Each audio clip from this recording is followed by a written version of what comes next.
दोस्तों नमस्कार, मैं मिहिर समझदार और आप देख रहे हैं इजी अकाउंट्स बाई मिहिर समझदार। आज हम चर्चा करेंगे टैक्स ऑडिट रिपोर्ट जमा करने से पहले आपको किन किन चीजों पर खास ध्यान रखना चाहिए। चलिए शुरू करते हैं। सबसे पहला टॉपिक है आपका एम्प्लॉय के लिए जो आपने पीएफ और ईएसआईसी जमा किए हैं उसको वेरीफाई करना। आपने अपने सिस्टम में जो भी पीएफ और ईएसआईसी का खर्चा दिखाए हैं उसके साथ आप एक बार जरूर वेरीफाई करिए और आप उसका चालान से वेरीफाई करिए ताकि कहीं कोई गलती ना हो। नेक्स्ट है आपका एनुअल इंफॉर्मेशन स्टेटमेंट जिसे एआईएस कहा जाता है। आप इनकम टैक्स की साइट से अपना एआईएस रिपोर्ट निकालिए। यदि उसके बिजनेस रिसिप्ट और आपका जीएसटी में कोई अंतर भी हुआ तो उसको वेरीफाई करिए, क्योंकि बिजनेस रिसिप्ट से अगर आप कम दिखाएंगे तो आपका ये स्क्रूटनी में भी आ सकता है या फ्यूचर में जाके आपका इसका प्रोसेस होने में भी तकलीफ हो सकता है। तो स्क्रूटनी में जाना ही क्यों है? स्क्रूटनी में जाना मतलब हमको परेशानी झेलना है।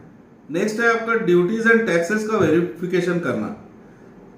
आपने जीएसटी जो भी पटाया है उसमें आपका सिस्टम में जो दिख रहा है सीजीएसटी जितना दिख रहा है वो एक्चुअल है कि नहीं, आपका जीएसटी पोर्टल से निकाल के उसको वेरीफाई जरूर करिए। एसजीएसटी, सीजीएसटी, आईजीएसटी जितना दिखाए हैं, अगर अभी आप इसको वेरीफाई नहीं करेंगे तो जब जीएसटीआर 9 भरने का समय होगा तब आपको बहुत परेशानी होगा और पॉकेट से पैसा और भी देना पड़ सकता है।